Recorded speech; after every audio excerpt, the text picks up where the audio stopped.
இஸ்லாமிய மாணவர்களுக்கு மார்க்க கல்வியை போதித்து கொண்டிருக்கிறார், குரானை ஓதித்து கொண்டிருக்கிறார் என்பது போன்று வீடியோ தற்போது வெளியாகி பெரும் பரபரப்பை ஏற்படுத்தியிருக்கிறது. ஈரானின் உச்சபட்ச தலைமை அதை மறுத்தது. அவர் மறைபொருளாக இருக்கிறார், லேசான காயங்களோடு தப்பி இருக்கிறார். அமெரிக்கா எதற்காக இந்த மௌனம்? பண இழப்பு, ஆயுத இழப்பு, ஏராளமான இராணுவ வீரர்கள் பலி.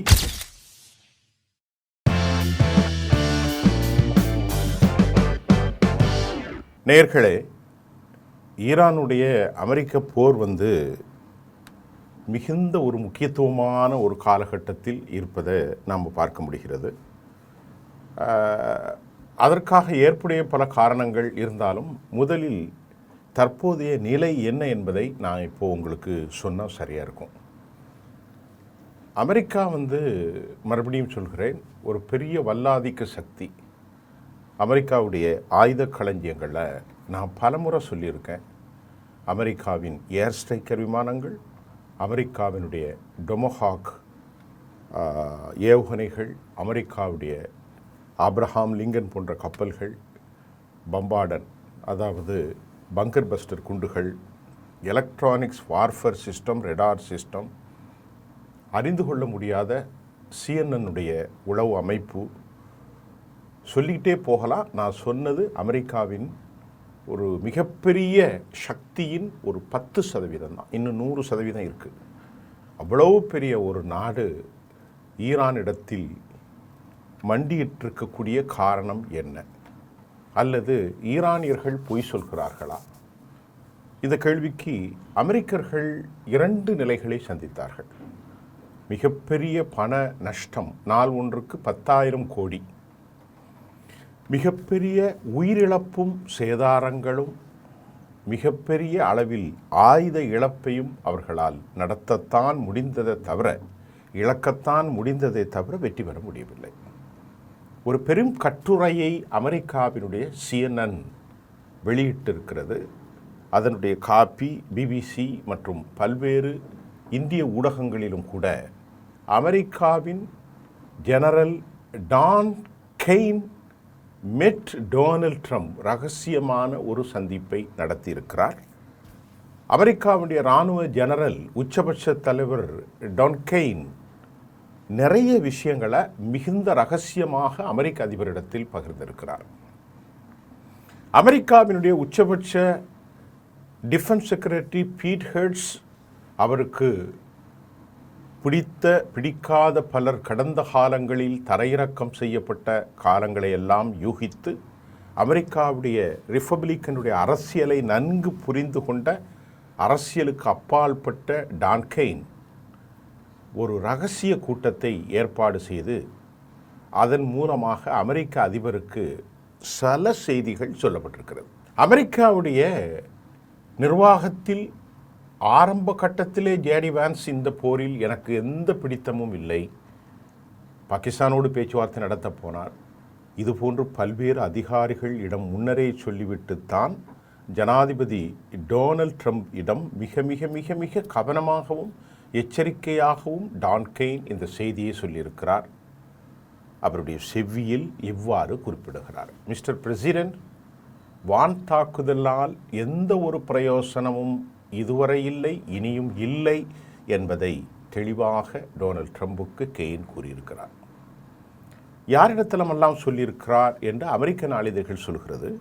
அமெரிக்காவினுடைய CIA உளவு அமைப்பினுடைய தலைவர் டான் டெக்லிப் அவரிடத்திலையும், அமெரிக்கா வெளிவிவகாரத்துறை அமைச்சர் மார்க்கோ ரூபியோ, அமெரிக்காவினுடைய வைஸ் பிரசிடென்ட் VP ஜெடி வான்ஸிடமும் அவர் கூறியுள்ளார்.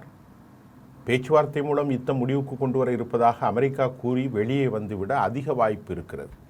இப்போ அதுதான் நடந்து கொண்டிருக்கிறது. அமெரிக்கன் வெளியே வருவதற்கான எல்லா முயற்சிகளையும் நடாத்தி அவர்கள் அமெரிக்க செனட் சபை நேற்று நள்ளிரவு கூடிய போது $70 பில்லியன் தர முடியாது, தர முடியாது, தர முடியாது, தரவே முடியாது என்று மறுத்துவிட்டார்கள். இப்போ தெரிஞ்சுக்கிடுங்க அமெரிக்கா எப்படி போர் செய்யப்படும்.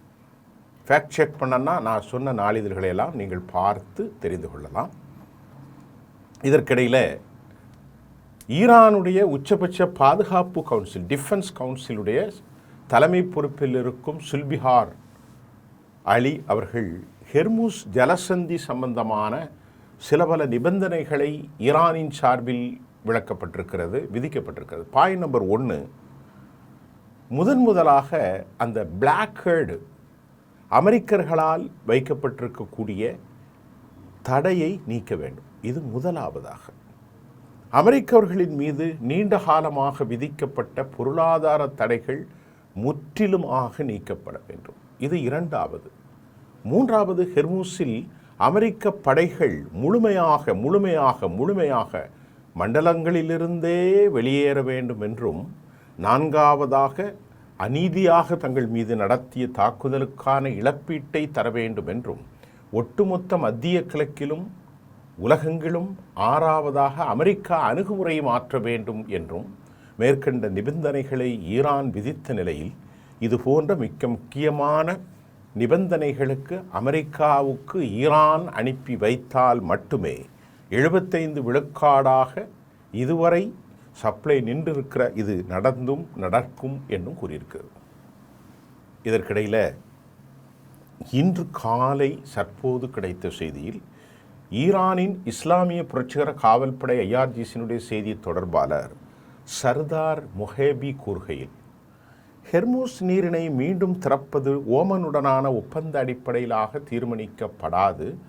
அமெரிக்கா ஈரான் முன்வைத்துள்ள நிபந்தனைகளை முழுமையாக ஏற்றுக்கொண்டால் மட்டுமே நீரிணை மீண்டும் திறக்கப்படும் என்றும் அவர் தெரிவித்தார். அதாவது, நாங்கள் சொன்ன கோரிக்கைகளை அமெரிக்கா ஏற்று அங்கிருந்து பிளாக் ஹேர்டை விலக்கி இழப்பீட்டு தந்து மத்திய ஆசியாவிலிருந்து வெளியேறி எல்லாம் நடந்தால் தான் உலகத்திற்கு என்ன. ஈரானுடைய நாடாளுமன்றத்தின் தேசிய பாதுகாப்பு வெளியுறவு கொள்கை குழுவின் செய்தி தொடர்பாளர் அஃபீஷியல் ஸ்போக்ஸ்பர்சன் என்ன சொல்கிறார் அப்படின்னு பார்ப்போம். ஓமனுடன் ஒரு பொதுவான புரிந்துணர்வு கட்டமைப்பு எட்டப்பட்டுள்ளது, அவ்வளவுதான். ஆனால் அது உயர்மட்டத்தில் இன்றும் இறுதி ஒப்புதல் பெற வேண்டிய நிலையில் காத்திருக்கிறது என்றும் அவர் அங்கிருக்கக்கூடிய சர்வதேச செய்தியாளர்களோடு தெரிவித்தார். இதற்கிடையிலே முஜிதபா கமேனி படுகொலை செய்யப்பட்டிருக்கிறார். படுகொலை என்றால் பிப்ரவரி 28ஆம் தேதி அந்த தாக்குதலில் அவர் இன்னும் சில நாட்களில் மௌனிக்கப் போகிறார், மரணிக்கப் போகிறார், வாயடக்கப் போகிறார் என்று ஜெருசலேம் போஸ்ட் மற்றும் சேனல் 14 இஸ்ரேலிலிருந்து வெளியானது. உலகம் முழுவதும் அதை காப்பி செய்து 1000 செய்திகள், லட்சோபலட்சம் செய்திகள் முஜிதபா கமேனி மரணத்தை உறுதிப்படுத்துவதாகவும், அதாவது இன்னும் மரணிக்கவில்லை, அவர் மரண தருவாயில் இருக்கிறார் என்று சொல்லப்பட்ட நிலையில் ஈரானின் உச்சபட்ச தலைமை அதை மறுத்தது. அவர் மறைபொருளாக இருக்கிறார், லேசான காயங்களோடு தப்பி இருக்கிறார். ஆனால் சேனல் 14 மற்றும் இஸ்ரேலில் இருக்கும் மிக முக்கியமாக நாளிதழ்கள் ஜெருசலேம் போஸ்ட் அதை உறுதி செய்கிறது. என்ன, அவர் இறந்ததாக இல்லை. பிரதமருடைய அலுவலகத்தில், ஜனாதிபதி அலுவலகத்தில் உச்சபட்ச ஈரானின் அலுவலக அரசு அதிகாரிகளுக்கிடையே தமக்கு கிடைத்த உளவு தகவல் அதை உறுதிப்படுத்துவதாக சொன்னார்கள். ஆனால் இன்று காலை மெஹர், ஈரானிலிருந்து வெளியாகிய மெஹர் ஒரு மிக முக்கியமான வீடியோவை தற்போது வெளியிட்டிருக்கிறது. அந்த வீடியோவில் திரு முஜிதபா கமேனி அவர்கள் இஸ்லாமிய மாணவர்களுக்கு மார்க்க கல்வியை போதித்து கொண்டிருக்கிறார், குரானை ஓதித்து கொண்டிருக்கிறார் என்பது போன்று ஒரு வீடியோ தற்போது வெளியாகி பெரும் பரபரப்பை ஏற்படுத்தியிருக்கிறது. இதில் உண்மைத்தன்மை குறித்தோ இது டேட் ஆஃப் அந்த ஷூட் குறித்து எந்த ஒரு தகவலும் இல்லை. ஆகவே ஒரு குழப்ப நிலைதான் அவரது உடல்நிலை குறித்து காணப்படுகிறது என்பதையும் நாம் அறிந்து கொள்ளக்கூடியதாக இருக்கிறது. அமெரிக்கா எதற்காக இந்த மௌனம்?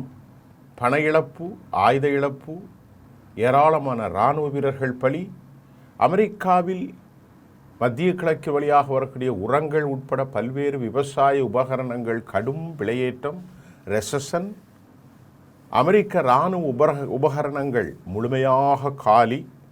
அதைவிட அமெரிக்கர்களுக்கு நாளைக்கு 80,000 8 லட்சம் பேரல்கள் சவுதி அரேபியாவிலிருந்து அமெரிக்காவுக்கு ஆயில் சென்று கொண்டிருந்த நிலையில் அமெரிக்காவுக்கு இப்போது ஒரு சொட்டு கூட செல்லவில்லை. நாளொன்றுக்கு 8 லட்சம் பேரல்கள் நின்றுவிட்டால் அமெரிக்காவினுடைய பொருளாதாரம் என்ன ஆகும் என்பதை நீங்கள் கொஞ்சம் சிந்தித்து பாருங்கள்.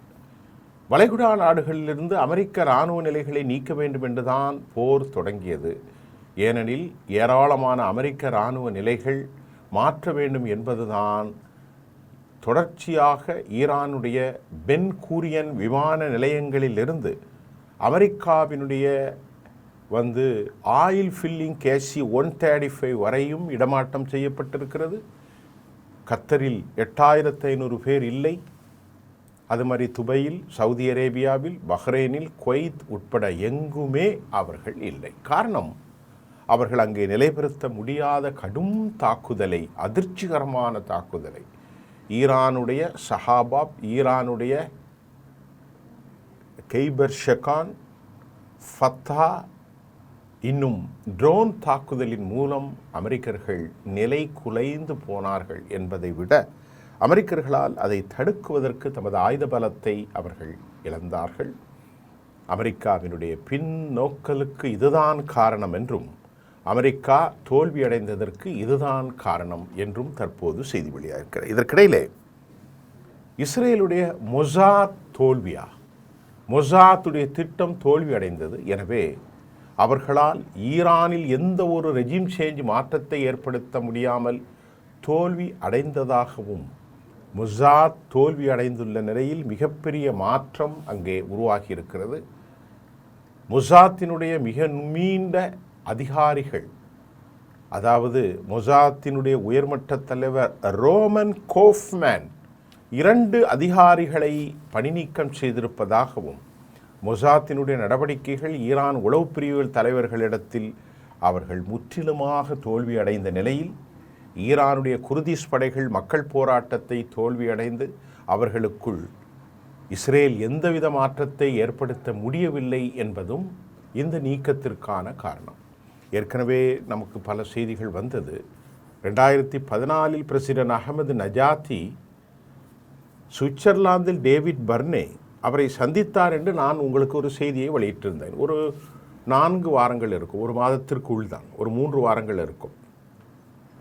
தற்போது ஈரானுடைய உளவு அமைப்புகள் மொசாத்தை குறிவைத்து 21 பேர் நேற்று ஹெர்மன் மாகாணத்தில் கைது செய்யப்பட்டு 6 பேர் தூக்கிலிடப்படும் நடவடிக்கை ஆயுதங்கள் தயாரிப்பை போன்று இது உச்சபட்ச நிலையிலே தொடர்கிறது. அப்போ இவ்வளவு நேரம் நாம் பேசியது மிக முக்கியமாக அமெரிக்காவின் நிபந்தனைகளை மறுத்தது.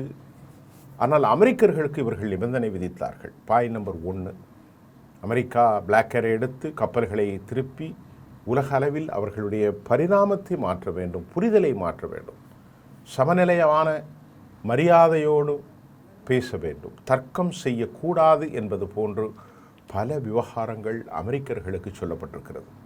அமெரிக்கா செய்வதறியாது திணறுகிறது. ஈரான் வலிமையோடு நின்று கொண்டிருக்கிறது. இதையெல்லாம் நீங்கள் போய் பார்த்து கொள்ளுங்கள். நான் சொல்வதில் சிலருக்கு சந்தேகம் இருக்கலாம், ஒரு பயாசான செய்தியாக போல தெரியலாம். இந்த செய்திகள் அனைத்தும் என்னுடையதல்ல, சர்வதேச மட்டத்தில் வந்த ஒவ்வொரு செய்தியினுடைய தமிழாக்கம் மட்டுமே இதுவாகும்.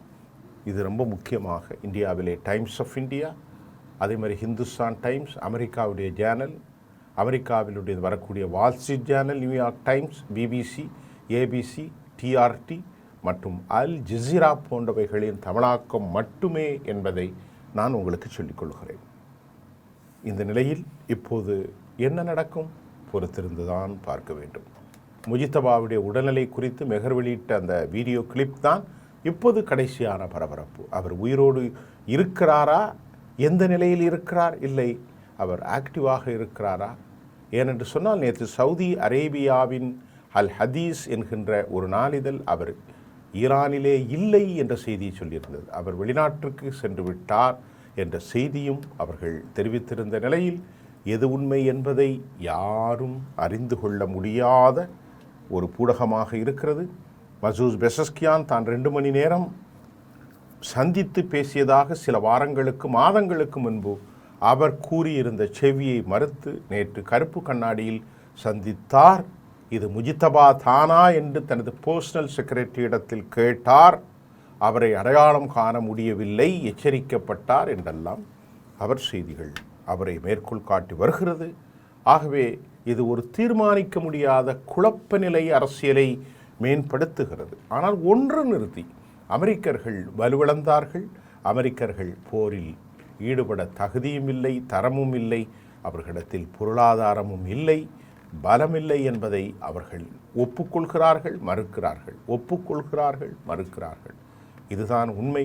ஆனால் ஈரானின் இழப்போ மாபெரும் இழப்பு, உயிர்பலி, கட்டமைப்புகள் எல்லாம் இழப்பு. ஆனாலும் துணிவோடு அவர்கள் நிற்பதும், இன்னும் பல மாதங்கள் போர் செய்வதற்கான வலிமையை அவர்கள் பெற்றிருப்பதும், இந்த அளவீட்டு சமநிலையில் ஈரான் முன்னரே முன்னி நிற்கிறது, அமெரிக்கா தாழ்ந்திருக்கிறது என்பதுதான் உண்மை.